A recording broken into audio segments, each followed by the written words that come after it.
Yeah, she's got some nice long hair, and you know that she's a bad chick. All the boys stare, can't help it, it's a habit. Clothes that she wears, short skirt and a jacket. I just wanna get her all alone on a mattress. I just wanna have it, I just gotta have it. Rumors all around say her body is fantastic. All natural, not a piece of fur is plastic. Head to her toes, yeah, they say that she's a latch. Yeah, the whispers all around say she has a reputation. Don't believe it till I see it, so I want a demonstration. And I've always learned it better with a hands-on education. So I need a private session if you get what I am saying. And they say that she's not easy, no, she's really complicated. But that only makes it better, and it's got me so fixated. And I'm not the type to wait around, I've never hesitated. But she's got me captivated, so the game I'm gonna play it, yeah.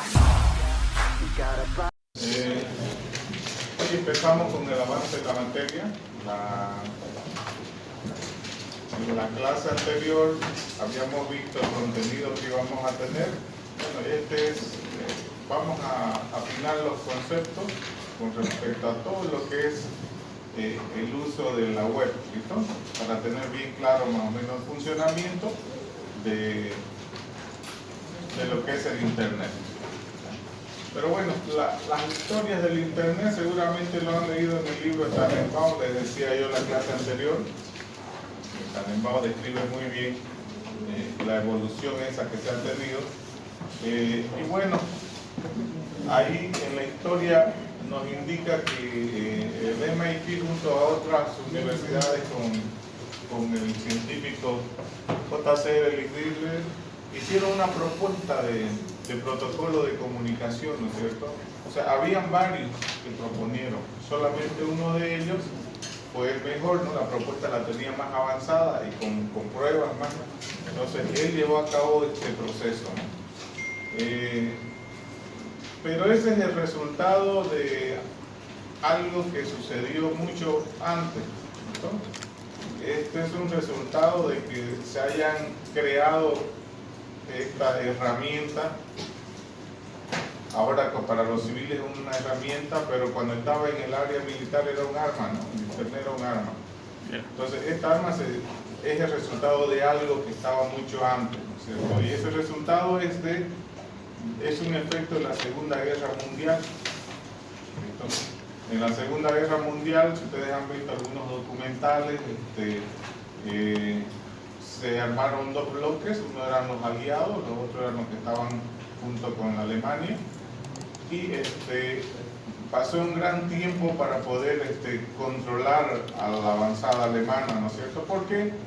Por ese aparatito de ahí que ven en esa esquina, ¿no es cierto? ¿Lo conocen? ¿Qué es eso? Es una máquina de escribir, ¿no es cierto? Sigma.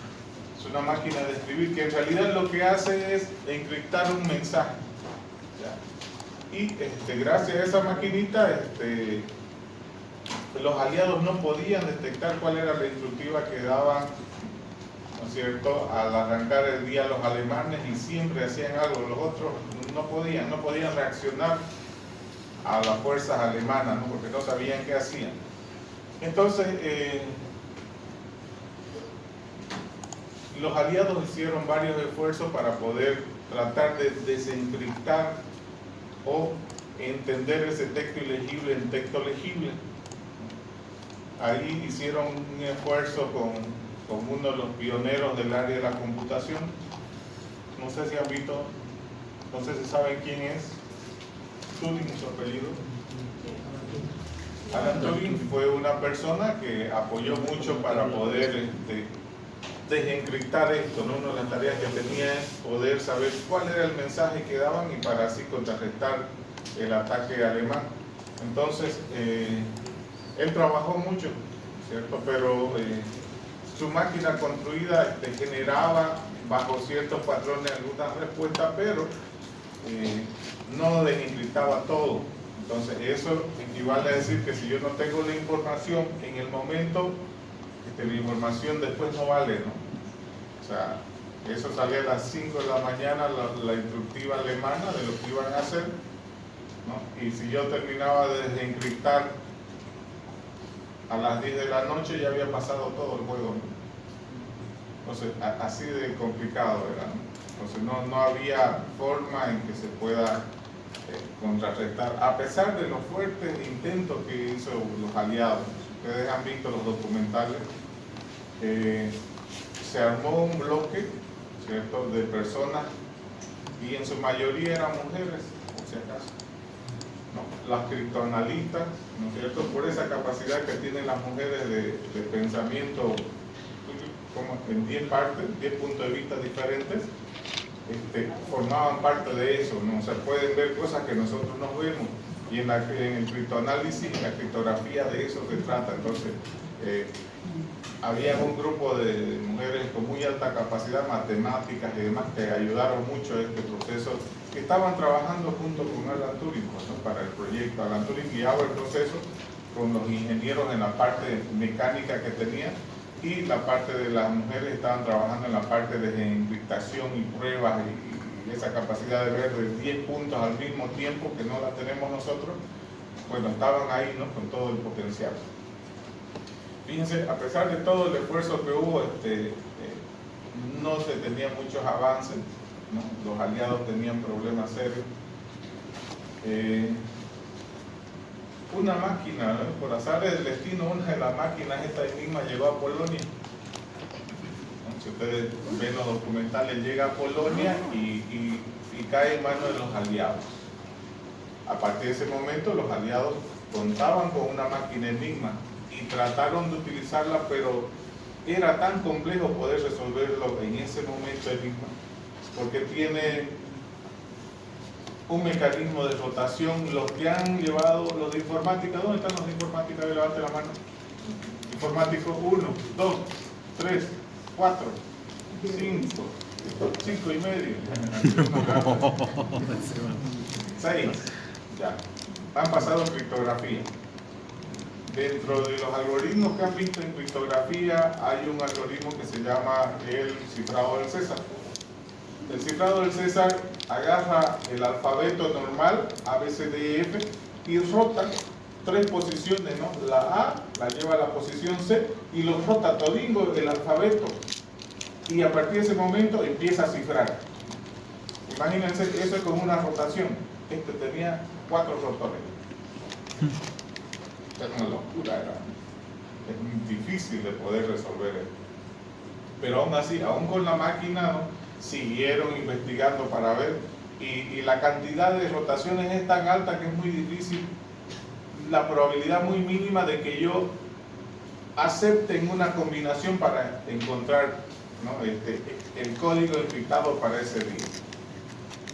¿No? Pero aún así los matemáticos trabajaron mucho en eso, ¿no? Es decir, los aliados hicieron un esfuerzo tremendo para poder romper la maquinita Enigma. No se pudo.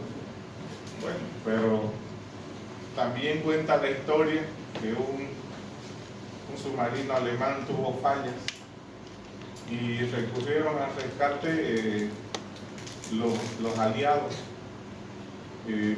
Al pasar los alemanes como prisioneros, obviamente, al buque aliado, en aguas frías, indican, ¿no?, cuentan ellos, que uno de los militares alemanes se cayó su mochila y se tiró al agua, digamos, a rescatar a su mochilita. Eso llamó la atención de uno de los de inteligencia del gobierno norteamericano.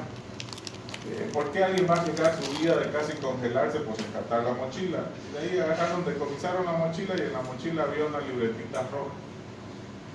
La libretita roja era la serie de códigos y combinaciones que se iba a usar con Enigma, ¿no?, por un determinado tiempo. Entonces estaba la combinación de los rotores para desencriptar la señal que enviaban. Bueno, a partir de ese momento empezó a reaccionar ya todo lo que es los aliados y hacerle frente a lo que era el movimiento alemán, ¿no? Entonces empezó ahí a moverse de diferente manera. Ya sabían dónde iban a hacer, qué iban a hacer y demás cosas. Entonces, parte de la historia, ¿no?, está aquí en esta maquinita. Eso les dio una gran lección a los aliados, ¿no? Aprendieron de que quien tiene el control de la telecomunicación quien maneja el juego de la guerra. ¿No?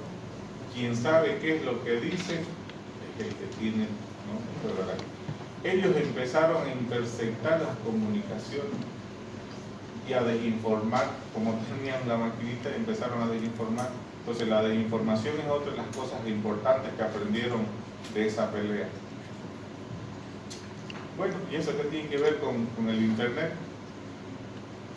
Los aliados hicieron, ¿no?, llegaron a un acuerdo en que tenían que trabajar en proyectos para que no vuelva a suceder eso. De esos, uno de esos proyectos es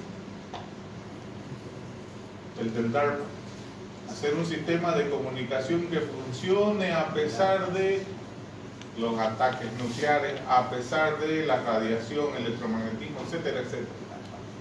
Y lo probaron con 3 universidades y funcionó. Y actualmente sigue funcionando. ¿Cuál fue el otro? A ver, ¿cuál creen? Uno, garantizar la comunicación, a pesar de todo. Ese es el internet. ¿Cuál creen que fue la segunda lección?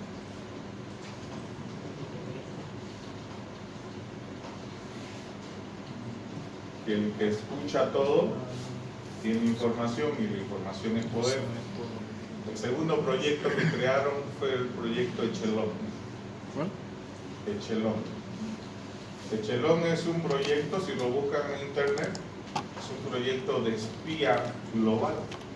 Busquen a ver la imagencita de Echelon. Entonces, por un lado, han creado una infraestructura que va a seguir comunicándose a pesar de los problemas que haya, y por otro lado están viendo qué es lo que circula en el mundo. El primer prototipo de Echelon espiaba la comunicación que había en ese tiempo, las comunicaciones vía radio. Ese mismo proyecto se bajó para espiar las comunicaciones que ahora es del internet. Ahí aparecen como unas pelotitas de tenis si buscan las imágenes, ¿no?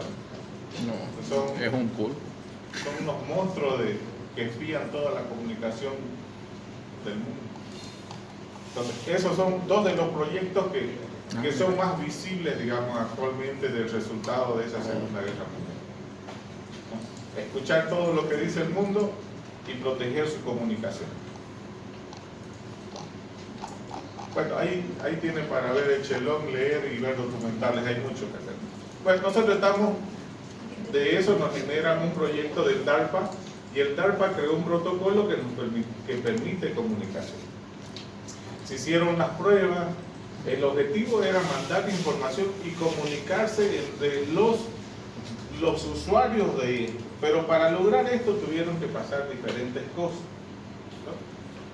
Por ejemplo, se tuvo que inventar el módem para decodificar las señales. Las centrales telefónicas permitían tener un alcance más largo a las computadoras. Fíjense que las computadoras tienen un alcance por la tecnología del cable, ¿no es cierto? Fíjense que las primeras computadoras que usaban de comunicación usaban cable este grueso con hilito al medio, ¿qué se llama? Coaxial. Y el coaxial siempre venía con blindaje. Todo venía con blindaje. ¿Por qué creen? Para que no tengan interferencia. Y hasta ahorita viene con blindaje, ¿no? Es el único que viene con blindaje. Hasta el más delgadito viene con blindaje. Entonces evita que interfieran la señal que va, ¿no es cierto?, de información que va por el medio. Bueno, entonces se empezó más o menos con ese tipo de líneas. Esto fue avanzando. Se lanzó y se informó de la primera investigación que tenía en el 62. Miren, informa el Departamento de Defensa de los Estados Unidos que hay una red global que ya ellos tenían y había sido probado un prototipo. Es decir, en el 62 ya habían hecho las pruebas entre las universidades y lo estaban dando a conocer al mundo lo que tenían. ¿Ya? Poco después se fue avanzando, y si ustedes ven, aparece por ahí el 62, 65. empezó a usarse el correo electrónico. En el 71, Ray Tomlinson agarró y dice, son muchas computadoras que tenemos que ordenar esto. Y él recomendó que los correos en ese tiempo, para identificarse, tengan un ID arroba una IP. ¿No? ID arroba la IP de la computadora. No había dominios todavía, ¿no? En el 71 estamos hablando, fíjense. 71 no había DNS, no había nada, eran puras IP. Y había tantas IP que era difícil de poder organizar eso. Él recomendó, ¿no? Hagamos para cierto, ¿no?, acceso de usuario el uso de la arroba, ¿no? A partir de ese momento la arroba es una de los símbolos que se utilizó para la parte de correo electrónico. Pero el correo, fíjense que empieza desde el proyecto de la DARPA, desde el 62. En la prueba que hicieron es enviar un mensaje, un chat. Ya sea encriptado o no encriptado, pero era enviar de un punto a otro punto. Se lograba. Fue avanzando esto. La idea es que en el año 82, 20 años después de que el Departamento de Defensa muestra la funcionalidad de la DARPA, ¿no?, agarra y lanza de forma, no sé, gratuita para los civiles lo que era el protocolo TCP/IP, libera el arma. ¿Listo? En el 82, la definición de TCP/IP y de la palabra, ellos lo liberan, ok, pasó el ciclo de militar, pasa a la parte civil. Y a partir de ese momento la parte civil se integraron empresas, más universidades, ya había universidades, ¿no?, que son las que investigan siempre, y empezó a crecer esto. Pero creció tanto que era pues complicado tener, fíjense, 82, al 83 ya había cientos de hosts y era difícil el poder recordar las IP. Imagínense, cientos de servidores. Recordar una IP, ¿cuántos números tiene una IP? 4, ¿no? Okay. Bueno, ellos hicieron un estudio simple. Ellos hicieron el siguiente análisis, ¿no? Dentro de una sala, agarra, el profesor le dice, por favor, anoten todos los números de teléfonos que recuerdan. Y ahorita recuerdan, ¿no? Yo empezando, yo empiezo con mi teléfono, el de mi mamá, el de mi mujer, de mi hija, de mi otra hija, de mi hijo, y ya me olvidé. Los demás los tengo anotados en el celular. Bueno, el de la U, el de CRE, el de J, 176, eso numerito. Cuenten cuántos números recuerdan, por favor. Tomen un minuto para ver cuántos números de teléfono están recordando en este momento.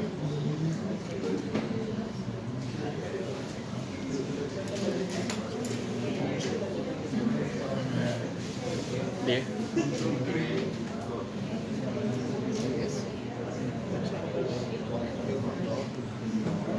O sea, madre, padre y 2 teléfonos de casa, 3 teléfonos de dicho, 5. Creo, costas a pagar, policía, comando policial. Llegaron a 5 y ya no quisieron.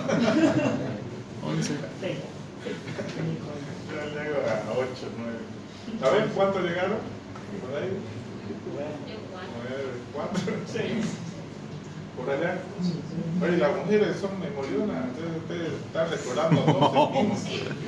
No tiene una memoria genial. Nosotros nomás somos los que priorizamos otras cosas. ¿Por allá? No. Del ¿Cuál es mi número? Por allá atrás, ¿cuántos números hay? ¿Por ahí? 11. 4, 3. ¿Será? 11. 11. Generalmente, ahorita el teléfono no está atontando Santa Fe, pero cuando se hizo esa encuesta en esa universidad, generalmente los jóvenes recordaban 12 números. Ah, no estoy tan. 12 números. Y eso eran nosotros los normales, ¿no? Y aquellos que tienen más capacidad estaban recordando hasta 20. ¿Listo? Para nosotros los normales, ¿no? Está ahí, ¿no? Ahora, pero imagínense si nuestra capacidad normal es recordar 12 números, cuando nos vamos a direcciones IP, ahí nos mataron ya. Una dirección IP, 4 números. O sea, 2 direcciones IP, ya no sabemos más, digamos, ¿no?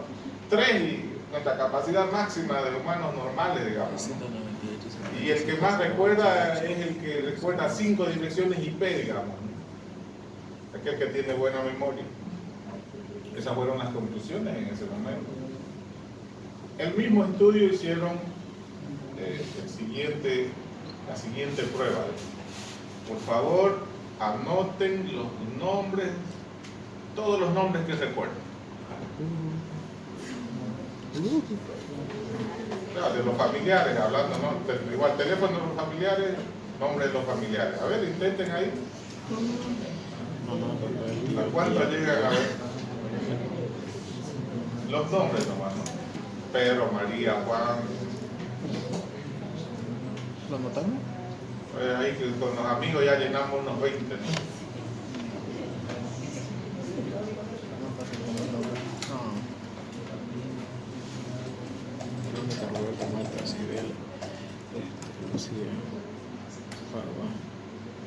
El nombre de él, Cristian. No se la crea, anótenlo, pues, para que sea válida su prueba y ustedes mismos se den cuenta. Pues ni los teléfonos han anotado ustedes en el dedo nomás.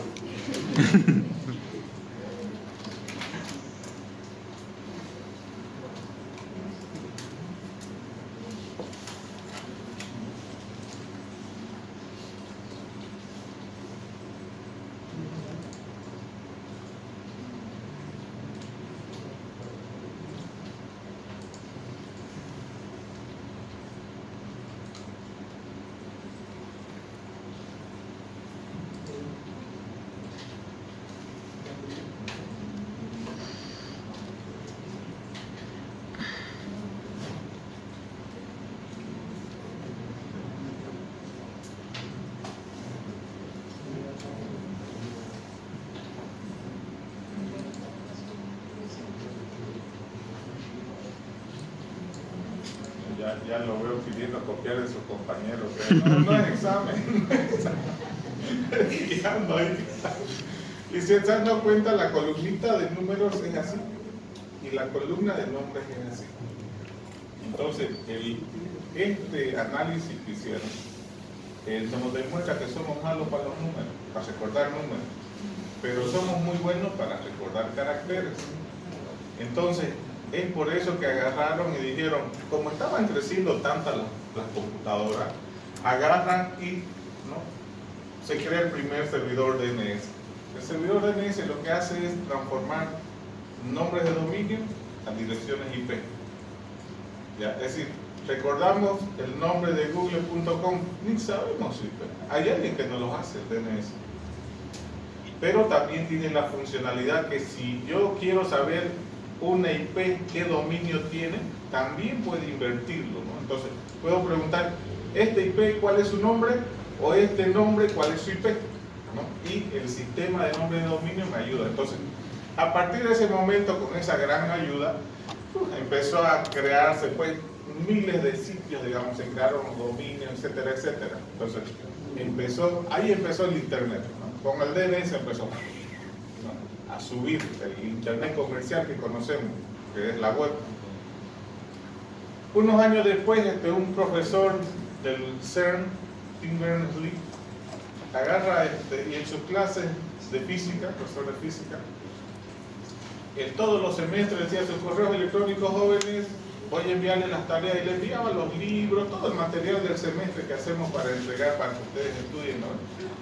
Pero él agarró y dijo, cada semestre tenía que enviar a cientos de estudiantes, o sea, morosos, imagina ese tiempo el internet más lento, ¿no? Lo que era prototipo de internet.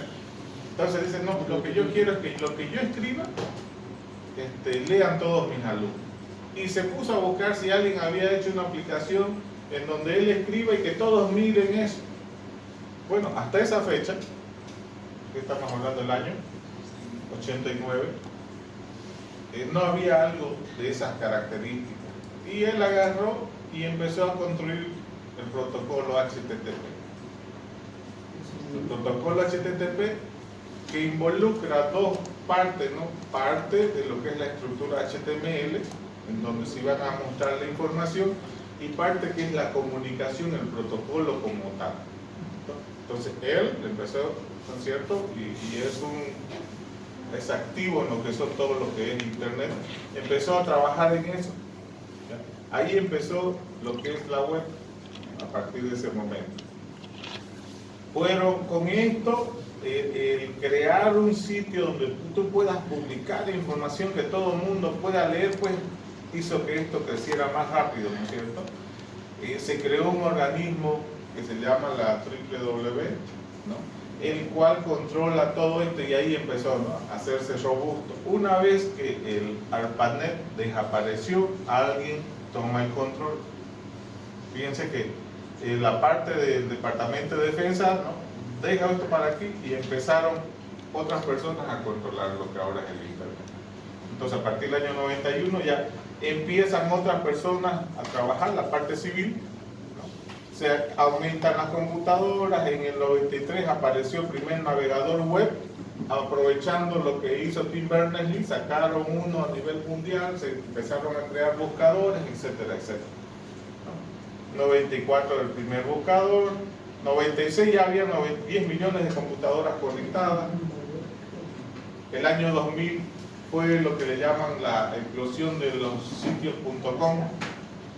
El año 2000 todo el mundo tenía la confianza de que si tu empresa se colocaba al internet iba a ser exitosa. No estaban equivocados en el 2000, no estaban equivocados. El problema es que cuesta llegar a una generación en que a algo desconocido confíen. Por ejemplo, todo el mundo apostó por poner sitios web donde vendían sus productos, todo, y nadie quería comprar en línea, ¿no? Es decir, el concepto de la propaganda todavía seguían pensando en periódicos, digamos. O sea, el en línea todavía no estaba preparado el mundo para esa potencia. Pero estos señores del año 2000 hicieron unas inversiones que es el resultado de lo que tenemos hoy. Ahí aparecieron las grandes empresas, todos empresarios. Muchas de estas empresas que apostaron a la tecnología quebraron, fueron compradas por otras empresas, y quedó una infraestructura gigante a nivel mundial de lo que es el Internet. Gracias a la quiebra de algunas empresas, ¿no?, que apostaron mucho por esto. Pero el mundo no estaba preparado aún para eso. Y de ahí para adelante ya ustedes saben la historia más o menos. Ya apareció Google, Gmail, y aparecieron otras cosas, ¿no?, y así más. Esto no lo saqué de Wikipedia, por si acaso. Tiene más abajo, está más resumido, pero ellos lo han resumido bien y me parece genial tenerlo así bien claro. Entonces, eso es lo que tenemos más o menos desde cómo nació hasta dónde está el Internet, ¿no es cierto?, actualmente. Un resumen muy apretado. Junto con el nacimiento de los nombres de dominio y demás cosas que sucedieron, que se tenían que regularizar o regular ciertas normativas. El Internet, como se hizo ya civil, quiere decir empresarial, las empresas empezaron a manejar ciertos lugares de acceso a este servicio. No se olviden que es un servicio Internet y que en un momento era subvencionado por los militares, pero en el año 82 nos lo pasaron a nosotros para que lo manejemos nosotros los civiles. Entonces vieron la forma de cómo mantener esta infraestructura. Y eso con plata, ¿no? Entonces agarraron, nosotros estamos aquí, los usuarios de internet, todas las empresas están aquí. Nosotros contratamos de empresas de un nivel, que son las ISP, ¿no? Los ISP que conocemos, ellos nos brindan internet y nos dan acceso a ciertas cosas. Pero hay otras empresas de nivel 2 y hay unas empresas de nivel 1 que son las que en realidad manejan la backbone del internet, ¿no? El internet tiene una columna en Estados Unidos y tiene otra columna en Europa, ¿no? A pesar de que la columna principal nació en Estados Unidos, ¿no? Hay cables de fibra que unen ambas columnas a los dos lados del Pacífico, pues, ¿no? Entonces, fíjense que se tuvo todo eso, se tiene actualmente. Si ustedes ven un poco, imaginémonos que nosotros estamos aquí, estos son nuestros proveedores, aquí hay un ISP, allá hay otro ISP, puede ser Tigo, Entel, no sé, pero arriba de ellos hay otros proveedores más grandes. Por ejemplo, lo que es Telecel, lo que es Tigo, es pues en toda Latinoamérica, ¿no? Igual en Estados Unidos hay un proveedor que casi abarca todo Estados Unidos, ¿no? AT&T, por ejemplo, ¿no? Son empresas monstruosas, digamos. Y ¿no? Que cubren muchas regiones, ¿no? En algunos lugares más que en otros, pero quienes manejan el backbone y el corazón del internet, ¿cierto? Son empresas grandes igual, ¿no? Que se encargan a ese negocio. Bueno, y ahí más o menos estamos nosotros los usuarios aquí, que compramos un poquito, estos compran de arriba, mantienen las redes, hacen que todo funcione. Entonces, dependemos, aún no es libre el internet, ¿no? Dependemos de un proveedor de servicio. Si usted, nadie le regala internet, usted tiene que ir a hacer un contrato, cuando después usted ponga su wifi libre, digamos, ¿no? Pero usted está pagando, ¿no? Los registran y todo, hay un control con los usuarios finales. Cuando hay un grupo de personas que quieren internet libre, cuando ellos lo quieran lo siguen controlando, ¿no? Es muy difícil. ¿Por qué? Porque hay un mantenimiento, los equipos se tienen que mantener. No siempre todo lo gratis funciona, ¿listo? No siempre, ¿no? Cuando usted dé gratis algo, no piense que lo van a aprovechar de la mejor manera. Hay gente que lo va a aprovechar 100%, pero hay gente que va a pensar ¿por qué es gratis no es buen producto? ¿El proyecto Starlink? Están trabajando, digamos, ¿no? En proyectos para liberar. Vamos a ver, ¿no? Todo tiene un costo, ¿no? Mantener un satélite tiene un costo, por más que sea millonario, ¿no? Pero depende cuál sea tu objetivo, ¿no? Yo puedo dar internet solamente para saber qué es lo que dice todo el mundo, digamos. Y quien maneja la información tiene el poder. No me interesa lo que cuesten los satélites, ¿no? Yo quiero saber qué dice el mundo. Un ejemplo, ¿no? El conocimiento y la información es poder, es lo que es el chelón, pero en las nubes, digamos, ¿no? Si lo liberan. Si lo liberan. No creo. Pero vamos a ver. Del proyecto de internet gratuito que me está diciendo, de eso le estoy diciendo. Si lo liberaran, ¿no? El costo va a ser de que nosotros usemos aplicaciones encriptadas de aquí en adelante, que lo vamos a usar. ¿Ya? Por la privacidad. Bueno, y toda esta magia de lo que es el internet, gracias a dos protocolos, ¿no? Uno es IP y otro es TCP, ¿no? Si a alguien le pregunto, supóngase que soy de un área distinta al de computación y le digo, explíqueme qué es IP, ¿cómo me lo explicaría?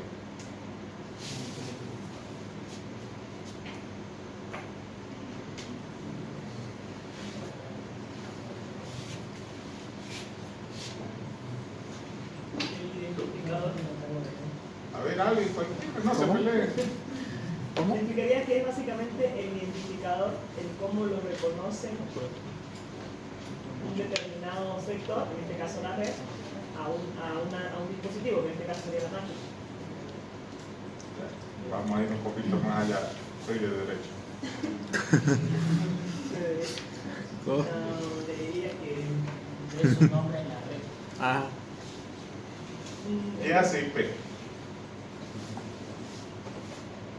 hace? Claro, porque lo que le interesa a la gente es qué es lo que hace, ¿no? ¿Dónde está la magia?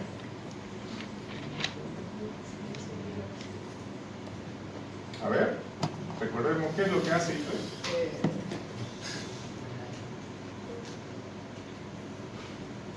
Vaya, libro tan armado, página, número.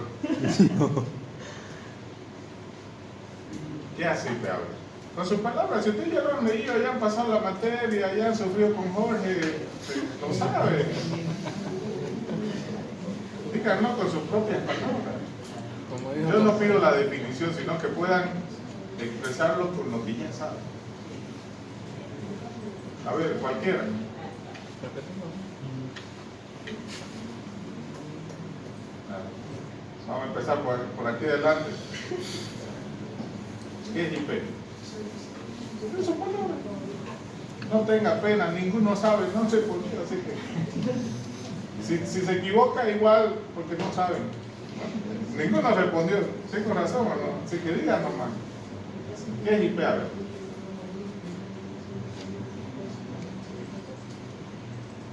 Nada, siguiente. Un protocolo para la transmisión de datos. Chido. Pero, Pero ¿cómo le decimos al abogado eso? tengo mucho miedo por ahí. Ya. Son, ¿cómo voy a informarle a alguien? O bueno, ¿cómo le voy a preguntar lo que quiero? Por ejemplo, No, ese TCP. estamos charlando entre amigos, pero si todos hablamos al mismo tiempo no nos entenderíamos. Entonces tiene que haber cierto protocolo. Eso es lo que es IP, es cómo va a regirse la información dentro de Internet, porque estamos muchas personas haciendo mismas consultas todos al mismo servidor. Entonces todos estamos queriendo tener esta información. Entonces, ¿qué hace el protocolo IP? Es básicamente, nos va a decir, ya, primero esta computadora está queriendo buscar esta dirección, ¿dónde voy a designar esa pregunta? Entonces, por su IP se le hace cierta trama, que a la trama le vamos a decir que es mucha información de por todos los lugares que tiene que pasar antes de llegar al servidor. ¿Qué es trama? Soy de derecho. ¿Qué es trama? Yo quiero comunicarme con Juan, pero estamos en clase. Pero Juan está al fondo, entonces tiene que pasar primero por María, después por Pedro para que llegue a Juan. Entonces, ¿cómo está encapsulada esa información? Formato. El formato en el que va a comenzar a leer. Entonces dice, es que yo solamente me puedo comunicar con estos cuatro. ¿A quién se lo paso el papelito para que llegue atrás? Tenés que pasar a Juliana. Ya se lo paso a Juliana y Juliana ya sabe quiénes están en su detrás. Más o menos eso debería ser la trama. Ya levantan las cejas así. Es que casi lo mezclaste con Fíjense que TCP. nosotros sabemos, pero es difícil expresar lo que sabemos. Y generalmente es ahí donde chocamos nosotros, los del área de computación, con las otras áreas. El poder explicar, ¿cierto?, algo que es tan complejo En simples pequeñitas, palabras.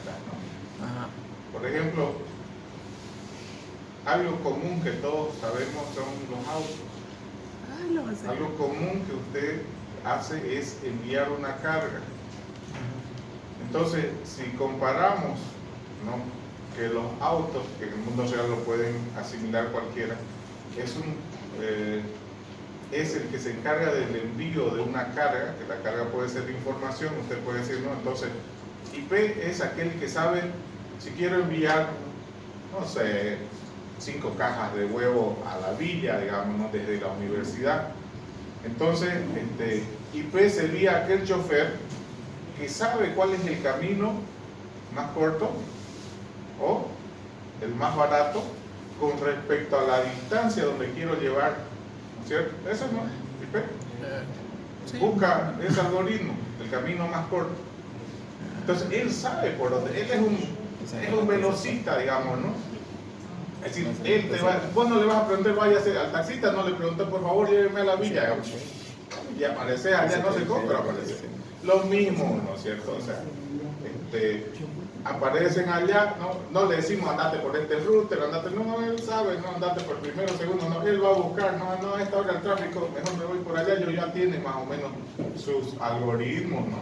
en el protocolo, que me va a guiar, ¿no? El chofer ya sabe cómo ir, digamos, entonces, pero tiene esa eficiencia de ir de un lado a otro, tiene sus desventajas en algunos casos, ¿no? Que puede irse y se le pincha la goma,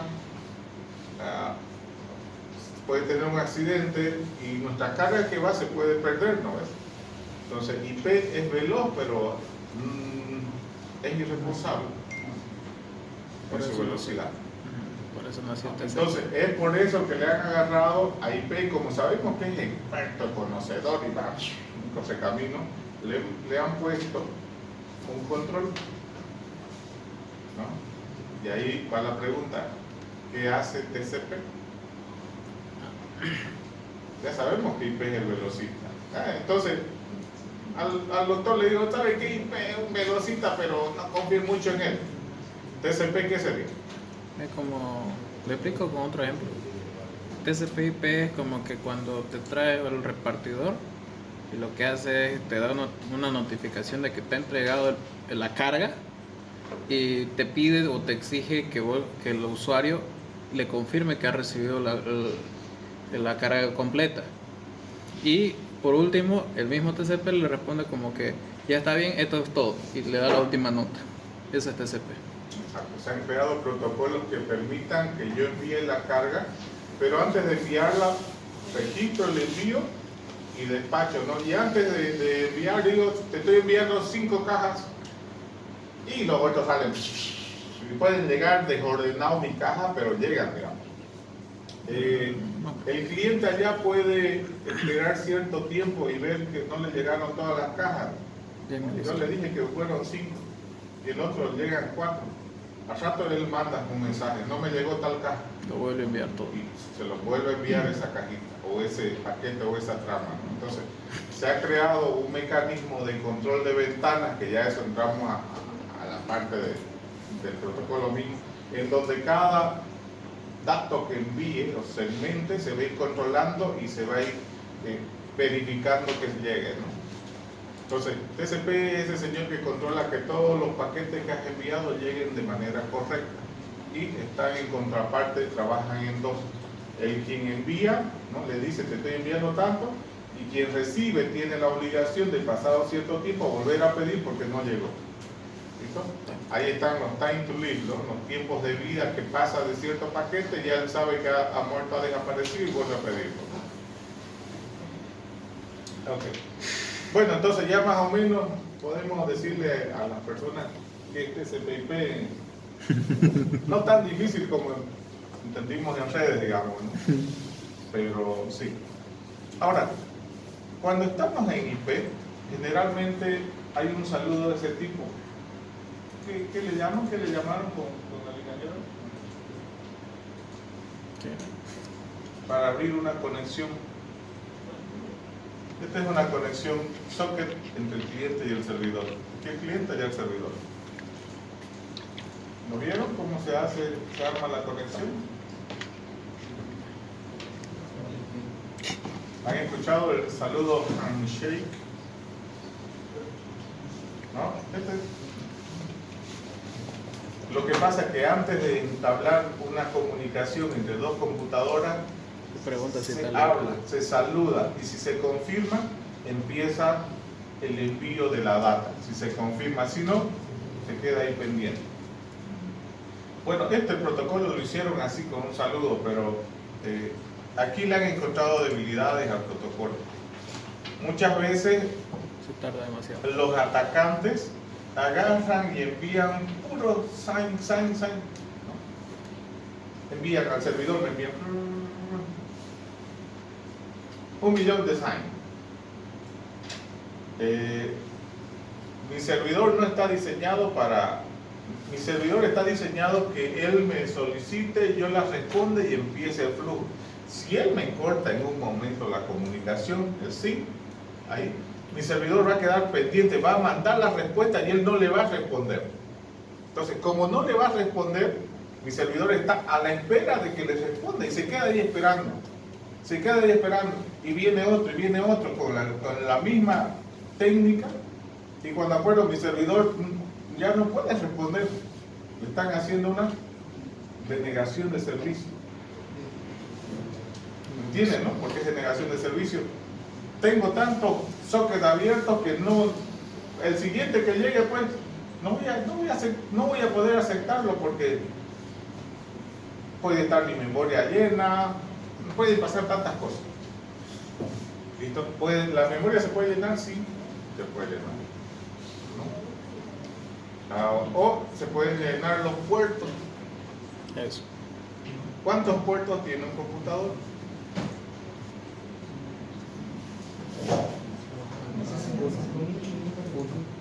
¿Y de dónde han copiado eso? Uno. A ver, ¿cuánto? 65.535. Ya, díganle de dónde sacó ese Es número. de 2 elevado a la... no me acuerdo cuánto me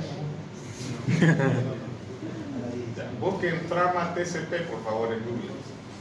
Busquen trama TCP.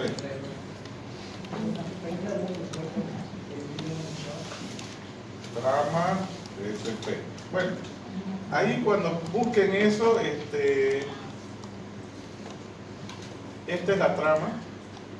Y fíjense que hay el lugar donde yo escribo el puerto es de 16 bits. Eso es lo que dice su compañero. O sea, la capacidad es 2 bytes o 2 a la 16. ¿Cuánto es eso? 65.000. Entonces, fíjense que para comunicarse dos computadoras necesito, a ver, tengo el IP origen, mi máquina. IP destino, necesito saber a dónde me voy a conectar. Elijo un puerto origen, cualquiera de los puertos. ¿Cuántos puertos tengo disponibles? 65.536 puertos. Elijo cualquiera al azar y, por ejemplo, si me voy a conectar a un servidor web, es el puerto 80, ¿no? El destino 80. ¿No? Puerto destino 80. Entonces, ¿qué quiere decir? Que máximo un computador, ¿cuántos puertos va a tener? 65.536. Entonces, si yo quiero hacer un ataque, necesito decirle ese saludo handshake, 65.537 intentos. Y si mi servidor está mal, ya no me va a responder el siguiente, porque va a estar ocupado. Lo ocupé. O sea, claro, sigue esperando el saludo, ¿no? Entonces, sigue esperando de que yo le diga acto y empiece a enviar notas, ¿no? o datos. Entonces, son algunos de los ataques más comunes para denegación de servicio. ¿Y cómo se resuelve esto? Acortando los tiempos de respuesta entre el cliente y el servidor, ¿no? Los tiempos de respuesta pueden estar abiertos para siempre o agarrar y decirle que tenga un tiempo más reducido. No sé, darle tal vez, no sé, 5 segundos para no tener, y a pesar que es harto, 5 segundos lo revientan a uno, ¿no? Entonces hay que ver este tiempito de ahí de respuesta, hay que manejarlo. 10 milisegundos. Eso se llama tunear al servidor, ¿no? El tiempo de respuesta en el acto. Entonces, mientras más largo es, mi servidor va a estar a la espera de que vos le respondas. Y sin embargo, vos podés decir, si hay un tiempo o un periodo de no uso del socket, cierra el socket. Es lo que se hace generalmente para evitar que te hagan denegación de servicio. ¿Listo? Bueno, entonces ya lo conocemos que IP, ya sabemos algunas de sus debilidades, sabemos qué hace TCP, cuál es su característica. Cuando se crearon el protocolo, que es un protocolo de servicio DNS, que me ayuda a resolver direcciones IP, se vio la necesidad de que cómo direccionar un recurso en Internet. ¿Listo? Entonces, los recursos de Internet se creó el concepto de URL. La URL lo que hace es referenciar un recurso en Internet. Y lo común y lo normal es agarrar, indicar el protocolo, pasar el usuario, el password, arroba, el dominio, como ya tenemos DNS, el dominio, antes se pasaba aquí la IP, y el puerto de comunicación. Se puede ver algo más, ¿no? Ustedes pueden denotar un camino, ¿no? Un directorio web. El directorio web puede tener una página que tenga alguna referencia interna para acceder a ese recurso. Entonces, una URL más compleja sería de este tipo, ¿no? La sencilla es de este tipo, la más compleja es la que se pasan parámetros en la URL para realizar alguna consulta o recuperar algún recurso específico. Ahora, y estos formatos y estas formas de citar y referenciar, fíjense que hay muchos protocolos: HTTP, HTTPS, FTP, MyTube, LDAP, PHY, New, Upper, Telnet, Data. Son algunos de los protocolos que podemos usar en las URL. Pero esto va cambiando cada tiempo va mejorando todo, van apareciendo ciertos protocolos y demás. ¿Ya? Y si uno quiere estar al tanto de lo que sucede, uno tiene que, le decía en la clase anterior, utilizar los documentos que crea la Internet Task Force, ¿no? Sobre todos los protocolos que existen, ¿no?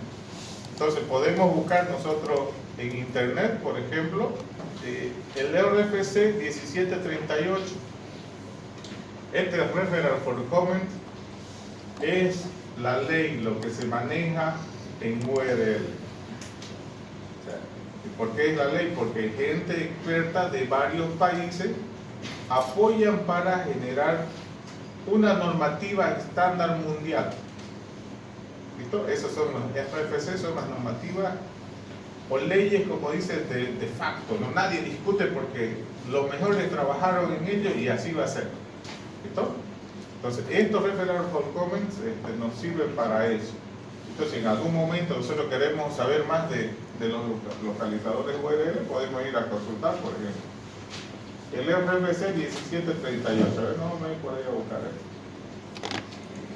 Referral for comment 1738. Lo busco, por aquí hay un sitio, miren. El primero que me aparece, voy a entrar ahí para ver. Y bueno, aquí me dice que previo a esto hay varias modificaciones, hay algunas actualizaciones. Esto ha sido trabajado por un grupo, miren, precisamente con Tim Berners-Lee del CERN, ¿no? Hay otros profesionales más del CERO, ¿no? De la Universidad de Minnesota, ¿no? Entonces ellos han trabajado en este Referral for Comment. Entonces, obviamente que hay que irlo mejorando y lo están mejorando cada periodo de tiempo, sí. Pero, no, eso es lo que está ahí, ¿no? Entonces, si yo quiero entender más de estos estándares, lo que yo lo he puesto, por ejemplo, es de tres años atrás. Pero si revisamos ahorita los protocolos que ahora se puede o soporta la URL, y que son los que soportan los navegadores, ¿no es cierto? Vamos a ver que han aumentado algunos esquemas, fíjense. YouTube. Entonces todo el tiempo van mejorándolo, ¿no? Entonces, si yo estoy trabajando sobre un protocolo que quiero interactuar con los servidores de este tipo, tengo que basarme en estas normas. Estas son mis estándares de facto a nivel mundial, ¿no? O sea, ¿por qué? Porque todos lo hacen, ¿no? No hay alguien que diga, no, está mal, ¿no? Nadie, todos aportan, todos apoyan. Si usted quiere crear una aplicación para que se conecte con WhatsApp, WhatsApp sigue un protocolo igual. Y es un protocolo aprobado aquí por la Internet Task Force. O sea, ellos no programan cosas que no estén aprobadas aquí. Ninguno. ¿no? Entonces, aquí las personas estas definen los estándares y los demás los programan. Entonces, cualquier cosa, dudas que tengamos sobre protocolos y demás cosas sobre Internet, este es el sitio que vamos a recurrir, ¿listo? Porque vamos a necesitarlo en algún momento, ¿no es cierto? Muy bien, entonces la URL es una de las formas de referenciar sitios en la web. Es un estándar para poder utilizar. Todos los constructores de navegadores, constructores de servidores, siguen estos referral for comment que hemos visto en este momento.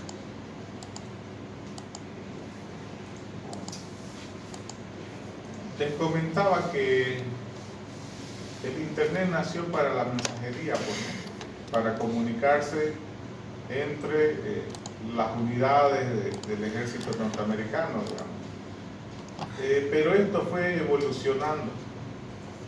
Por ejemplo, además de enviar texto, ellos después empezaron a tratar de enviar imágenes. Después necesitaban enviar audios. Después necesitaban enviar videos. Y por último necesitaban enviar otros documentos. Entonces, dijeron, el protocolo que usamos para mensajería, que es el SMTP y POP, que después lo vamos a ver, ¿no? Para enviar y recibir correo, es un protocolo de solo texto. O sea, solamente texto se envía. Entonces, si yo quiero agregar algo más, ellos hicieron esta extensión que se llama MIME. MIME permite de que yo una imagen lo transforme en una secuencia de caracteres, un video en una secuencia de caracteres.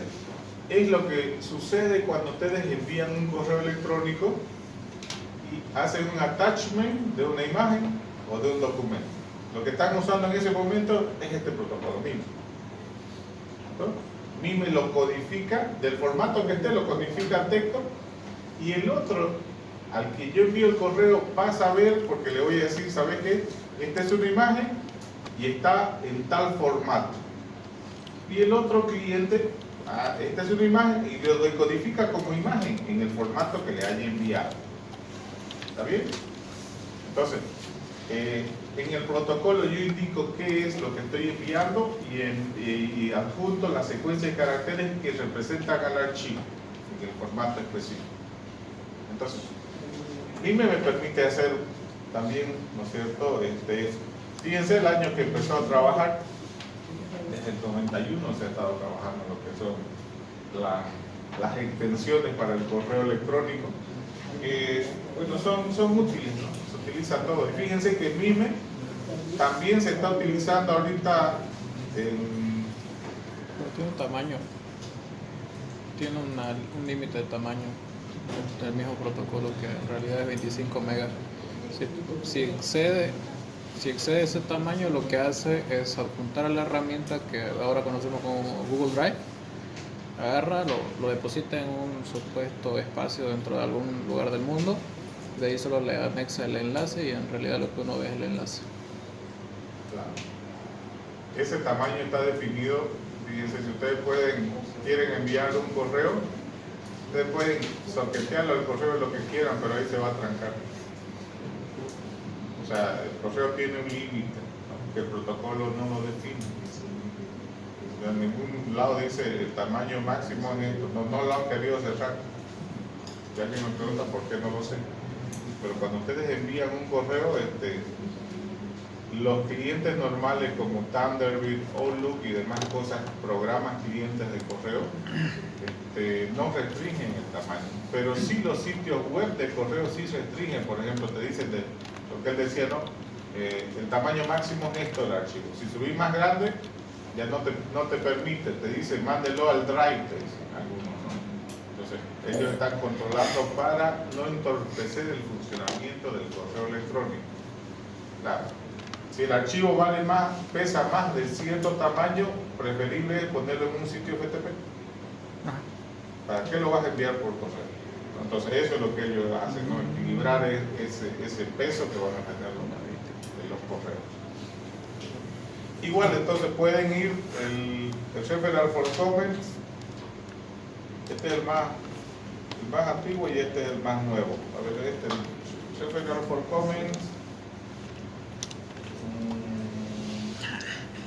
El 2077, vamos a buscar.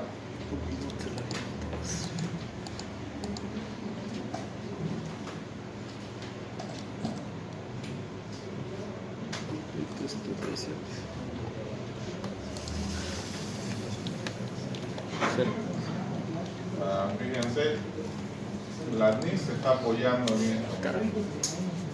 ¿Saben cuáles son?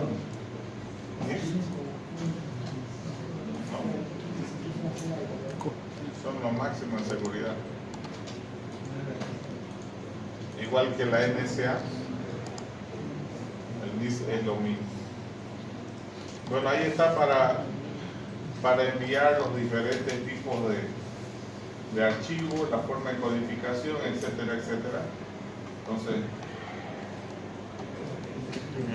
uno puede consultar aquí, ¿no? Cómo enviar, qué tamaño de archivo, lo que decía su compañero, según la norma y estándar, ¿no? Entonces, aquí está escrito los tamaños de los segmentos de cada archivo que va a tener, como máximo, ¿no? Parámetros referenciales.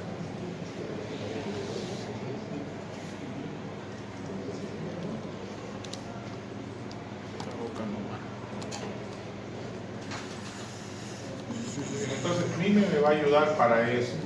Cuando yo quiera adjuntar una imagen en mi correo, Mime va a ser quien me va a ayudar. ¿Listo? Bueno, el DNS. El DNS ya dijimos para qué sirve, pero ¿cómo funciona? Por favor, presten atención cómo funciona. DNS tiene varias etapas de funcionamiento. Lo primero que él hace es cuando cargan las aplicaciones en el sistema operativo, las aplicaciones le preguntan al sistema operativo, oye, ¿sabes cuál es? Por ejemplo, ¿sabes quién es gmail.com? Y el sistema operativo, si ya otra aplicación entró a gmail.com, dice, sí, esta es la IP. El sistema operativo se hace como un DNS y le responde, ¿no? Sí, mira, lo tengo aquí, esta es la IP de Gmail. ¿O sabéis cuál es la IP de UAGRM? Si él lo sabe, lo va a pasar. Ahora, si el sistema operativo no tiene en su caché ese IP de ese nombre de dominio, él va a pasar a preguntar, sale del sistema operativo y pasa a preguntar al proveedor de servicios de Internet. Por eso es que nuestro proveedor siempre nos da una IP, una máscara, una puerta de enlace y un DNS. 4 cosas no del proveedor, ¿no? Cuando contratamos. Bueno, que últimamente nos dan un modencito que nos hace la vida más fácil, digamos, nos da DHCP interno, pero no, generalmente si tú quieres una IP, ellos te van a dar la IP, la máscara, la puerta de enlace y el DNS. ¿Para qué? Para cuando tu aplicación desconozca, pregunte al proveedor primero, y si el proveedor no sabe, recién va a subir a esta estructura a preguntar. Puede darse el caso de que el proveedor no sepa alguna dirección de internet, sí, puede darse el caso. Entonces, cuando el proveedor no sabe, cuando el ISP no sabe, se pasa a la estructura DNS. La estructura DNS es un sistema de root, arriba están los servidores raíces, los que conocen todo, y luego están organizados por ejemplo, para las empresas comerciales, para las empresas que se dedican a las redes, para las sin fines de lucro. Entonces, ellos han creado una estructura de servidores para atender a cada área. Por ejemplo, en .com aquí debería estar un nodo que diga microsoft.com, gmail.com. Entonces, ¿quién maneja los .com? Este nodo de aquí, este servidor de aquí. ¿Ya? Entonces, y así para cada una de ellas. También han hecho las estructuras para los países, por ejemplo, los .bo, ¿no? Tienen su estructura donde yo puedo organizar o solicitar, alquilar un dominio por un periodo de tiempo. Entonces, si graficamos esto vendría siendo mi aplicación, pregunta al sistema operativo, Si el sistema operativo no sabe, pregunta a mi ISP. Si mi ISP no sabe, va a ir a preguntar hacia los servidores. Como todo lo sabe, estoy preguntando de gmail.com, entonces le va a decir, ¿sabe quién los .com lo maneja este servidor? Y este servidor sí sabe quién es gmail.com. Él me va a devolver la IP a la ISP. Mi proveedor de servicio se lo va a guardar porque por ahí alguien pregunta de ese dominio. Y él me va a devolver a mi máquina. Y mi máquina le va a devolver a mi aplicación. Y a partir de ese momento yo puedo empezar a trabajar porque ya sé qué IP tiene, ¿no?, el dominio que me quiero conectar. ¿Está bien? Ok. Veamos cuál es su aplicación favorita de ustedes. ¿Con cuál chatean más? WhatsApp. ¿WhatsApp? Yo a propósito le puse Telegram. Nadie usa Telegram. Está bien. Ok, bueno, hagamos un ensayo ahorita de lo que les gusta Telegram, lo que les gusta WhatsApp o cualquiera de sus redes favoritas. Por favor, ¿cómo llega un mensaje de usted a su amigo? En un papel, grafíquemelo, les voy a dar 3 minutos para que me hagan esa representación. Esto pueden trabajar en grupo de 2. Imagínense que ustedes están enviando un mensaje. ¿Cómo le llega desde su dispositivo el mensaje al amigo que está en el otro lado, en otro lugar? ¿Cómo pasa eso? Traten de hacerlo, porque cada semestre que hago solamente son usuarios. Yo digo, no, o sea, pero si son los que construyen software y todo, tienen que saber cómo. A ver, grafíquenlo y de ahí vamos a irlo viendo. Radio base lo 2 que hace minutos. es Por ahí. conectarse por fibra óptica. Aquí dibujan su celular de ustedes, el celular del amigo. ¿Cómo hace para llegar el mensaje de su celular al celular de su amigo? Eso es lo que quiero saber. ¿Por dónde pasa? ¿De dónde empieza? En tele. Le llega en tele. El mensaje en teoría va para así, llega en tele. Y en tele pregunta o hace un proceso. Digamos que es una laptop. Y este dice pregunta si el teléfono pertenece a su misma red. Si pertenece a su misma red. En teoría, si veamos un SMS, por eso me estoy guiando. Un SMS lo manda a la red base lo manda a su Intel, digamos, por así decirlo. Intel lo manda a otra radio base porque lo buscó el teléfono gracias a esta de acá que no me acuerdo cómo se llama, pero busca. De ahí vuelve y dice ya te encontré voltaje en, qué sé yo, en Paurito, y este se lo envía a un teléfono que pertenezca a un que tiene gente. Ahora, si este de acá decide que no pertenece, entonces agarra y se conecta o pregunta a las otras empresas. Y si no pertenece a Vida, pregunta a Tigo. Y esto igual se conecta a las radio base. ¿Entendés? Es un mensaje normal, pero él dice WhatsApp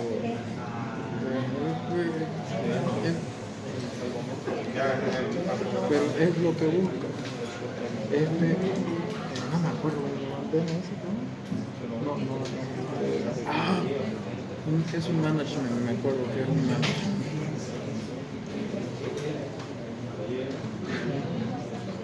Pero este es el que se encarga de buscarlo.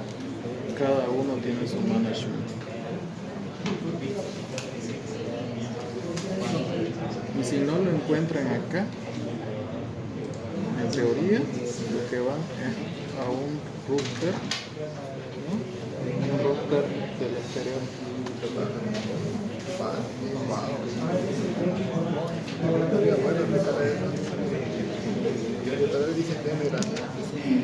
Sea lo que sea, pero es que si la tecnología de SMS funciona así, toda la tecnología funciona así, no. este es el router de Intel, este es el router de Tigo, este es el router de Vivo. Y este es el router ya a nivel anterior, que este es el que le da a toditos, digamos. Este en teoría no sé si se encuentra en la Argentina o usamos el de Chile. ¿Ya?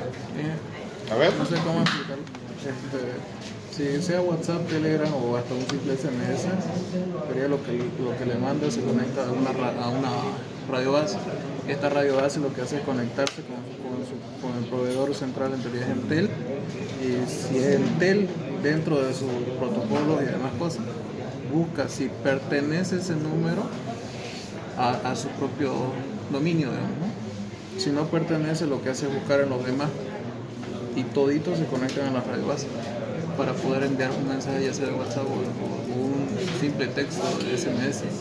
Si en caso no lo encontrasen en ninguno de nivel nacional, digamos, se conectan a los routers que están mucho más arriba, que están o bien en la Argentina o bien en Chile. Y si en caso no se encontrasen, ya van más arriba. Sí, bueno, hay dos cosas, está bien. Una es la infraestructura. Ay, quedó grabado. Programamos en el área, por ejemplo, que eso está funcionando la infraestructura tecnológica.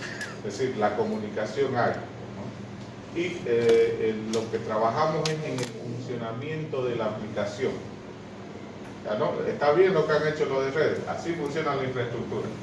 Pero sobre esas antenitas, pongámosle una capa de otro color y pongan que el usuario se identifica, envía su mensajito, el servidor lo recibe, lo encola, lo guarda en una base de datos, espera que el otro esté disponible, lo envía. Esa es la parte lógica del proceso, que es generalmente lo que vamos a desarrollar en esta materia. Tratar de entender el funcionamiento que tienen las aplicaciones. ¿Listo? Sobre la infraestructura, obviamente, ¿no?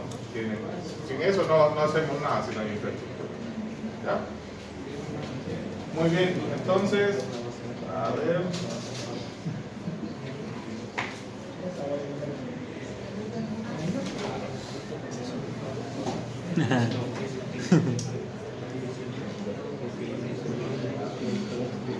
Varios hicieron parecidos a él. No estoy dibujando la infraestructura. ¿Listo? Porque en la materia no vamos a configurar router, ni antenas, ni nada por el estilo. Vamos a usar la infraestructura. ¿Está bien? O sea, está bien lo que han hecho los de redes, excelente. Pero aquí vamos a aprovechar esa infraestructura para armar todo eso. ¿Listo? Y lo que se olvidaron todito es que las aplicaciones siempre consultan el DNS. No se va a abrir un socket mientras no tenga la IP destino. Es decir, su celular se va a conectar, no es su celular, fíjense que está ahí, ¿no? Es la aplicación que corre dentro de su celular. Esa aplicación apunta a un dominio.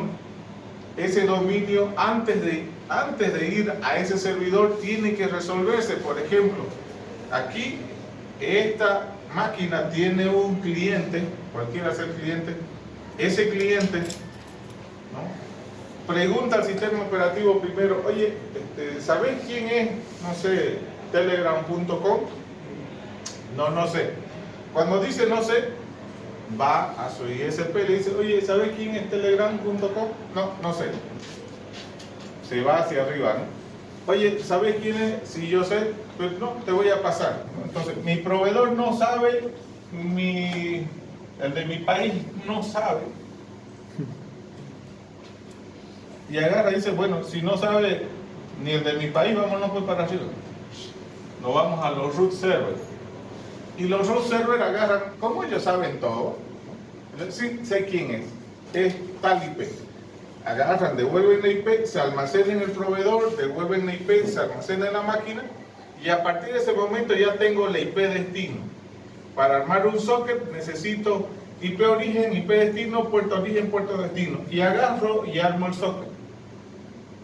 ¿No? armo un flujo para enviar información, ¿no? Y aquí, todo lo que envía aquí, puede este servidor, si es un servidor de mensajería, puede devolver a otro amigo que está conectado, ¿no? Está bien lo que hicieron, aquí se encola, el modelo que hicieron, bien. Aquí hay varias cosas, un modelo de inteligencia y aquí, pero está bien. Pero la forma de conexión, yo les había pedido que sí, pero aquí se olvidaron esta partecita de los DNS, ¿no? Armamos el socket y de aquí ya empieza a enviarse al otro amigo, ¿no? Envío, hola, ¿cómo estás? Hola, ¿cómo estás? O si es un grupo, se replica todo lo que esté en el grupo. Pero la forma es esa, ¿no? Para armar un socket necesitamos IP origen, IP destino, puerto origen, puerto destino. ¿Listo? Que eso es lo que vamos a hacer en esta materia, ¿no? Armar un socket, comunicarnos y ver si podemos charlar con los servidores y cosas por el estilo. ¿Ya?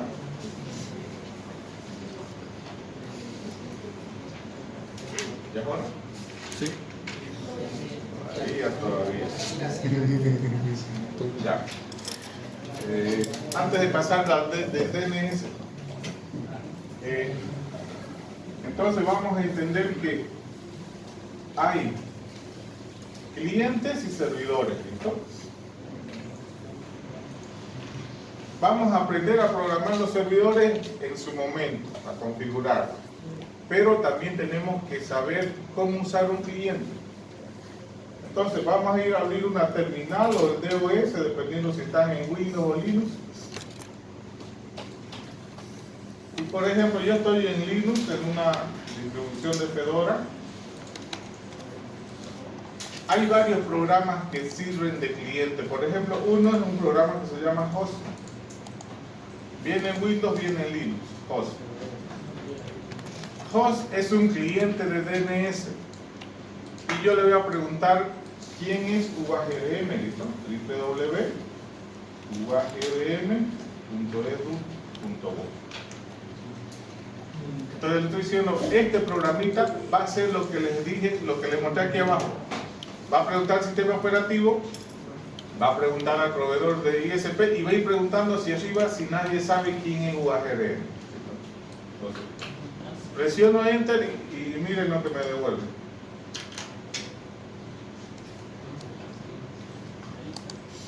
Es uno de ellos. Otro que tal vez lo han usado en alguna de las materias se llama NS Lookup. Y NS Lookup igual consulta a los servidores, pero me responde de distinta forma, ¿no? Entonces, él me responde y me dice, fíjense quién respondió aquí. ¿Quién es este? ¿Quién es 127.00 algo? El sistema operativo. Fíjense que él hizo la consulta al sistema operativo y el sistema operativo sabía quién es UAGDM. Si él hubiese hecho la consulta y mi sistema operativo no hubiese sabido, va a consulta y aquí me va a decir quién me respondió. En este caso, me respondió el sistema operativo, pero puede responderme, decirme, no, ¿sabes qué? El ISP o el root server fue el que te respondió. Me informa. En este caso, yo lo tengo en la caché y me devolvió la información. Si quieren un poco más de información, hay un programa que se llama DIG, pero es de Linux, ¿no? Entonces, si están en Windows, no le va a funcionar. DIG, igual podemos preguntar quién es UAGDM-DUBO. Fíjense, tenemos ya 3 clientes: Host, NS Lookup y DIG. Y cuando presionamos Enter, DIG va y me saca toda la información que puede, ¿no? Lo escarba al servidor y saca toda la información. Pero igual me dice, ¿no? ¿Cuál es la IP? Y así hay varios clientes que lo que hacen es eso.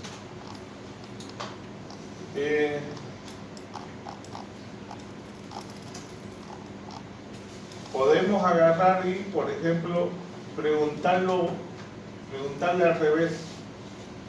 Si yo tengo la IP, quiero saber quién es, por qué se llama esa IP.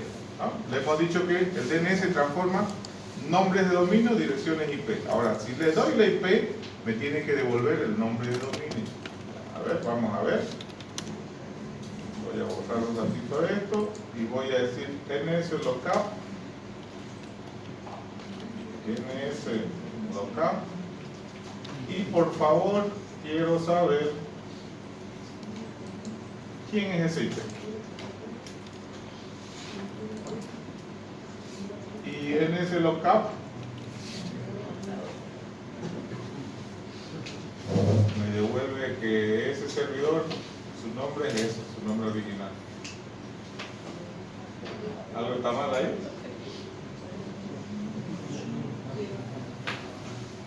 ¿Qué dice?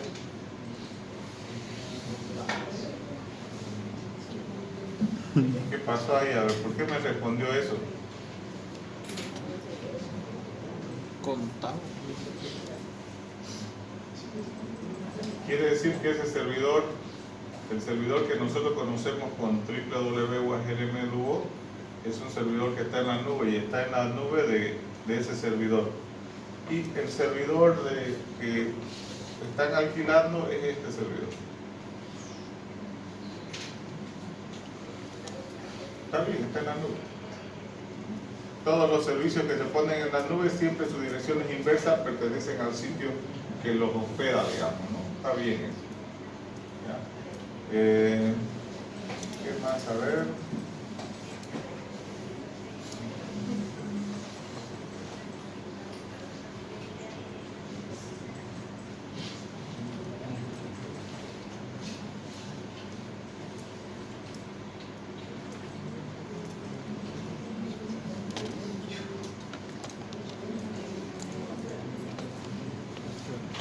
Cuando estábamos diciendo de los tramas, había un campo que decía TTL.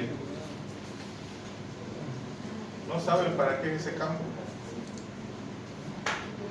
No me acuerdo dónde estaba, pero por ahí estaba TTL, ¿se acuerdan? ¿Qué es un TTL? El tiempo de vida del paquete. Tiempo de vida del paquete. ¿Eso qué quiere decir?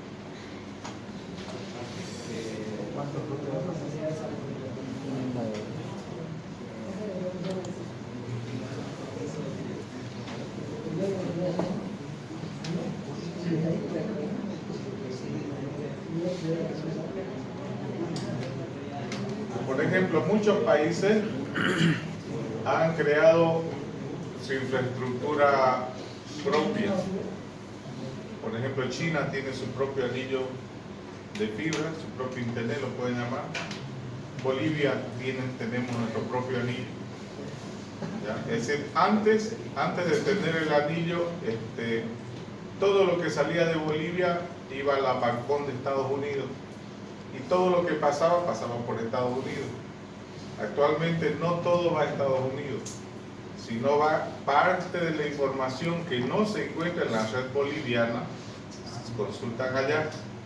¿No? Y generalmente uno dice, no, pero ¿cómo puede ser eso? Sí, antes nos alquilaban, por ejemplo, un ancho de banda de salida real, ¿no? Y ahora nos alquilan un ancho de banda nacional, digamos, ¿no? Por eso dicen, tienen 100 megas, y que 100 megas y descargamos algo de otro lugar. ¿Sí o no? No, que ver, digamos, no se lo Lo que pasa es que hay empresas que han decidido poner en nuestros data centers en la red boliviana, poner algunos servidores para agilizar la consulta de nuestros clientes nacionales. Pero hay otros que han decidido no, que vayan hasta Estados Unidos porque allá están nuestros servidores. Punto.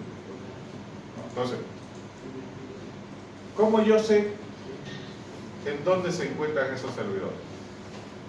Bueno, no te voy a decir en qué país, ¿no? En direcciones IP. Suiza. O a qué distancia están, ¿cómo yo sé a qué distancia están?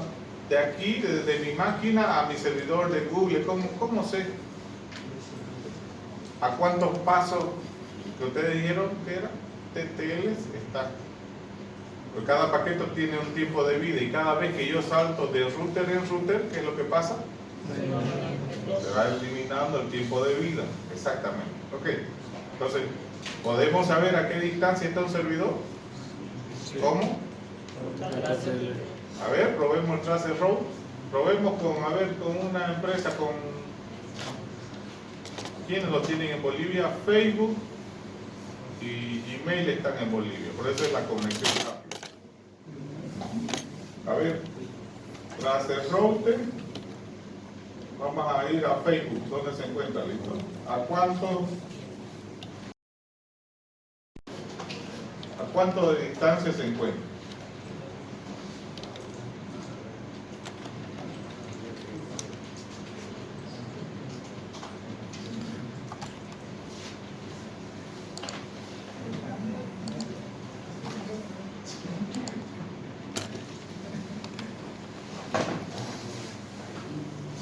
Esta debe ser una instancia nacional.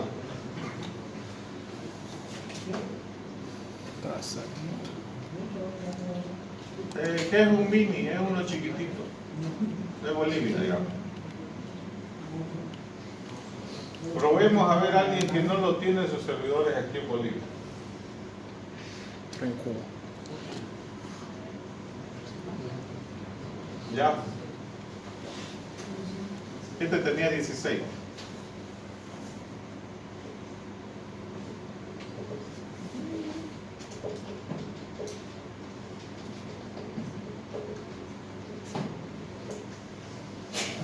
Este está por otro lado ya, mismo. Dallas. Ya lo encontró. Está un poco más allá.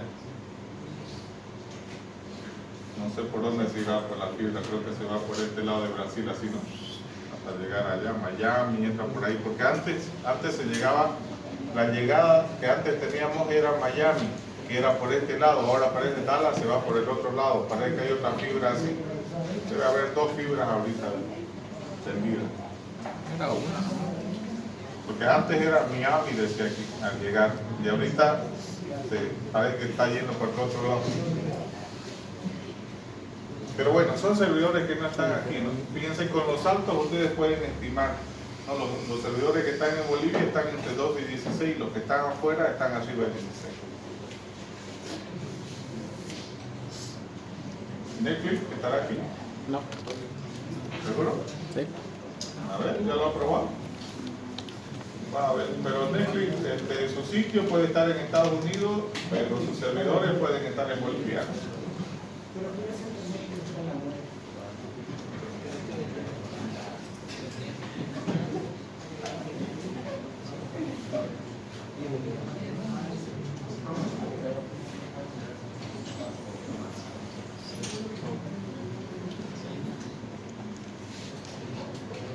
Te lo digo.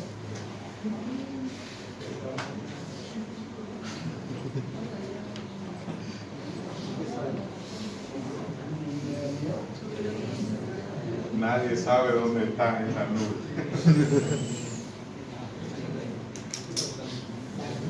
Bueno, entonces, no, su servidor principal no está en Bolivia, no tienen copia. Bueno, y así podemos ir viendo. Este sí lo tengo atrás. Ok, bueno jóvenes, creo que con eso se completó el tiempo.